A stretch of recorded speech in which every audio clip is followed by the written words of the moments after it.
Hello, I am नवीन कुमार और यहाँ पर एक कंपनी जो कि स्टॉक मार्केट से पैसे उठाने वाली है उसको एक दो बार देख लेते हैं। तो कंपनी का नाम है आइकन फैसिलिटेटर। तो यहाँ पर देखने को मिल रहा है कि 24 से 26 जून के बीच में इसका आईपीओ खुलने वाला है और यहाँ पर 91 का कट ऑफ प्राइस सेट किया है कंपनी ने। यहाँ पर 1200 का लॉट साइज है और यहाँ पर कंपनी 18 करोड़ रुपये उठाने की कोशिश कर रही है और खुद की जो वैल्यू लगा रही है दैट इज़ अराउंड 70 करोड़ रुपये। सो ठीक ठाक पैसे लगा के ठीक ठाक ही पैसे उठाने की मतलब पैसे उठाने की कोशिश कर रही है। कंपनी के पास में 96% मालिकाना हक था कंपनी के प्रमोटर्स के पास में कंपनी में, और यहाँ पे 70% ही प्रमोटर्स का मालिकाना हक आफ्टर द आईपीओ रह जाने वाला है। That's great. नेक्स्ट कंपनी करती क्या है, तो कंपनी जो है वो सर्विसेज प्रोवाइड करती है, इंटीग्रेटेड सर्विसेज प्रोवाइड करती है। अगर मान के चलो कोई सोसाइटी है शहरों के अंदर में, कोई कंपनी है, फैक्ट्री प्रीमाइसेस हैं, तो वहाँ पर जैसे एसी खराब हो गया, एसी से रिलेटेड सर्विसेज, क्योंकि बहुत सारी एसीज लगी रहती हैं, डक्टिंग सिस्टम लगा हुआ तो उसकी सर्विस चाहिए, इलेक्ट्रिकल सर्विसेज चाहिए। तो और साथ में बहुत सारी और भी सर्विसेज हैं यहाँ पर, अगर पोछा लगवाना है वो सर्विस चाहिए, नाली ख़राब हो गई वो सर्विसेज चाहिए। सोसाइटीज़ में तो ये सारी सर्विसेज चाहिए ही होती हैं, तो उसके लिए अलग अलग एम्प्लॉयज़ हायर करने पड़ते हैं सोसाइटी वालों को, राइट। फैक्ट्री वालों को भी अलग हायर करने पड़ते हैं। जैसे हमने देखा सिक्योरिटी की होती है तो सिक्योरिटी एजेंसीज होती हैं, उसी टाइप से ये एजेंसी है, तो इसको वो काम दे दो, इससे इसको मतलब सर्विसेज ले लो। तो सोसाइटी में या फिर प्रीमाइसेस में जो भी आपको दिक्कत होती है, पर्टिकुलर कंपनी जो है वो आपको एम्प्लॉयज़ प्रोवाइड करेगी उसके लिए।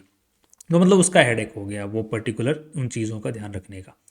तो ये सर्विसेज कंपनी प्रोवाइड करती है आइकन फैसिलिटेटर, और यहाँ पर देखने को मिल रहा है कि इसका जो स्कोप है आने वाले टाइम के अंदर में बढ़ते ही रहने की उम्मीदें हैं।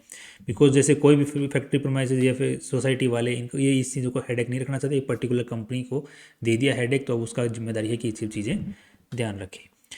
नेक्स्ट, अब जब कंपनी उठा रही है पैसे, तो ये कंपनी की पैसे उठाने में जो हेल्प करे जा रहे हैं वो है खाम बाटा सिक्योरिटीज़ लिमिटेड। तो ये जो है इनका जो आईपीओ है 2025 में, तो ये आई थिंक फर्स्ट आईपीओ देखने को मिल रहा है। यहाँ पर 2024 में भी कोई आईपीओ देखने को नहीं मिला, दैट मीन्स कि न्यू लग रही है कंपनी यहाँ पर देखने को।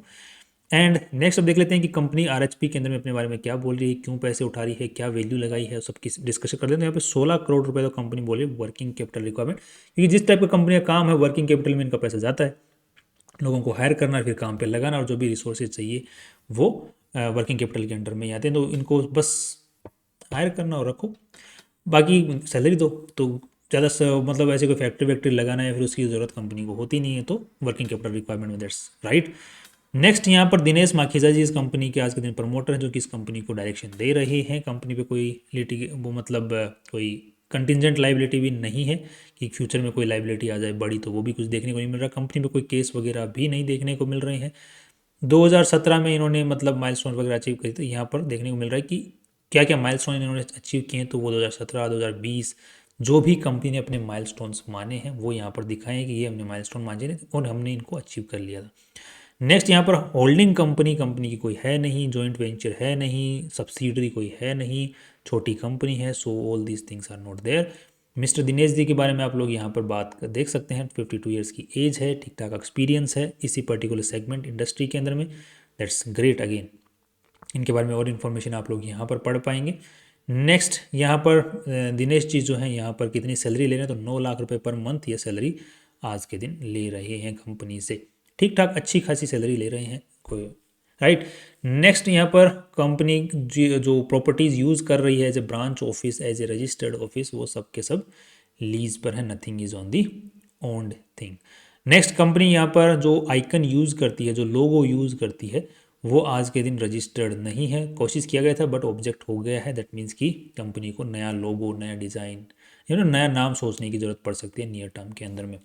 नेक्स्ट यहाँ पर कंपनी के फील्ड ऑपरेशंस के अंदर में लोग ज़्यादा हैं, 1900 के आसपास लोगों को इन्होंने नौकरी दे रखी है। बाकी ह्यूमन रिसोर्स में इनके अच्छे खासे एम्प्लॉयज़ होने चाहिए, बिकॉज लोगों को नौकरी पर लगाओगे तो इंटरव्यू वगैरह ह्यूमन रिसोर्स वाले लेंगे, तो अच्छे खासे वहाँ पर हैं।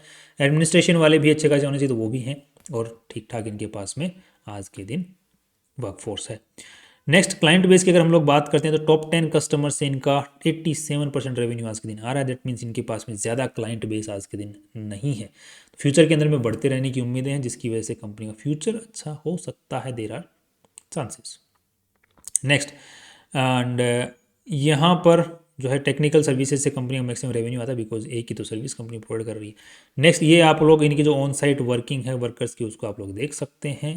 एंड नेक्स्ट यहाँ पर देखने को मिल रहा है कि कंपनी कितनी सारी सर्विसेज प्रोवाइड करती है, किन किन चीज़ों के अंदर में। तो आप जो भी सोच सकते हैं, STP, ETP, हर सोसाइटी के अंदर में हर सोसाइटी में बोलो, कुछ सोसाइटीज़ में STP वगैरह सुविधा होती है तो वहाँ पर भी होती है।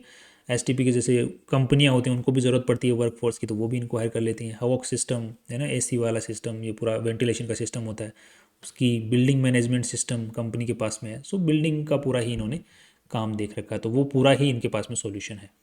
एग्जिस्टिंग कस्टमर से ही इनका सबसे ज़्यादा रेवेन्यू आ रहा है, नए कस्टमर से ज़्यादा रेवेन्यू आज के दिन आ रहा है, बट ठीक ठाक नहीं आया है अभी तक। तो अभी कस्टमर क्या होता है, शुरुआत में एक आता है, फिर वो काम को आगे ऑपरेशंस को बढ़ा देता है। तो दैट्स गुड, कंपनी का अच्छे से काम बढ़ रहा है, that's again nice, looking good. Number of employees on site कितने, नंबर ऑफ साइट्स कितनी है आज के दिन, एरिया अंडर मैनेजमेंट कितना है, और एट्रिशन रेट क्या है। तो एट्रिशन रेट 15% है, दैट्स अगेन इस पर्टिकुलर फील्ड के अंदर में attrition rate 15% is good, not bad. Next अब देख लेते हैं कंपनी की RHP के अंदर में कंपनी में कितना टोटल पैसा लगा हुआ है। तो वो 23-24 करोड़ रुपए टोटल इसमें आज के दिन लगे हुए हैं, जिसमें से 12-13 करोड़ रुपए इन्वेस्टर्स का है, बाकी उधारी का है। So debt to equity ratio is nice. Next यहाँ पर देखने में लगा ट्रेड रिसीवर्स में कंपनी का सबसे ज़्यादा पैसा लगा हुआ, दैट मीन्स कंपनी सर्विसेज पहले दे रही है, पर्ची फाड़ के देती है, फिर पेमेंट आता है महीने भर बाद में, कई बार 6 महीने बाद। तो जो भी उनका साइकिल है वो साइकिल चलता है, और यहाँ पर साइकिल में भी कोई दिक्कत नज़र नहीं आ रही है। नेक्स्ट यहाँ पर देखने को मिल रहा है कंपनी का जो रेवेन्यूज़ है उनको एक बार देख लेते हैं। तो रेवेन्यूज़ आर 42 करोड़, फिर 50 करोड़, फिर 58 crore. So revenues are great increasing and greatly increasing, that's nice. And company का मैक्सिमम खर्चा कहाँ पे होगा, ऑफ कोर्स ये बात है सैलरी देने के अंदर में एम्प्लॉयज़ की, तो वहाँ पर ही सबसे ज़्यादा कंपनी का एम्प्लॉय बेनिफिट एक्सपेंसेस में ही पैसा जा रहा है। उसके अलावा तो कोई खर्चा मेनली होता नहीं है, तो बाकी पीछे बच गया 6 करोड़ रुपये पिछले कंपनी ने साल में कमाया है। दैट्स अराउंड 11% के आसपास पैसा होता है, 11-12% हो गया पैसा। तो 11-12% is a good amount, right. Next अब देख लेते हैं कि कंपनी जो अपनी जो कॉम्पिटिटर्स उनके हिसाब से क्या वैल्यू लगाई है। एक से पहले एक बार कैश फ्लो भी देख लेते हैं, कैश फ्लो में कंपनी का पैसा आ रहा है कैश की फॉर्म में भी, या फिर सारा की सारा ही जा रहा है। तो यहाँ पे देखने को मिल रहा है कि इस साल कंपनी के पास में फिलहाल के तौर पे पैसा नहीं है, बाकी पुराना जो ट्रैक रिकॉर्ड है वो कि ठीक ठाक नज़र आ रहा है। So I am hopeful, company is doing great. Next अब देख लेते हैं कंपनी को एक बार कंपेयर करके। तो यहाँ पर सबसे पहले हमारे सामने है सत्य इंडस्ट्रीज़, नहीं ये वाली नहीं, ये है अपडेटर सर्विसेज, दूसरी है यहाँ पर क्रिस्टल इंटीग्रेटेड सर्विसेज, और तीसरी है ऋत्विक फैसिलिटी मैनेजमेंट सर्विसेज। सो इसी सेगमेंट इसी टाइप का ये सिमिलर सा ही काम करते हैं। उनको मार्केट ने क्या पी रेशियो की वैल्यू दी, सो 14 का पी रेशियो के आसपास में वैल्यू दे रखी है सबको, 14, 16, 17। इसी को अगर हम लोग इसके साथ में कंपेयर करते हैं तो 6 करोड़ रुपए कंपनी ने पिछले साल कमाई की है। I think that was of the whole year, right, पिछले साल का, यस। और यहाँ पर कंपनी ने वैल्यू लगाई है कितनी, 70 करोड़ की, राइट। तो यहाँ पर कंपनी ने वैल्यू लगाई, 11 का पी रेशियो निकल के आता है, जो कि लिमिट, जो कि लिस्टिंग गेन की यहाँ पे उम्मीदें देता है, जो कि 10-20% तक की, 30% तक भी जा सकता है लिस्टिंग गेन, बिकॉज एक बार इनिशियल IPO पुश भी तो मिलता है।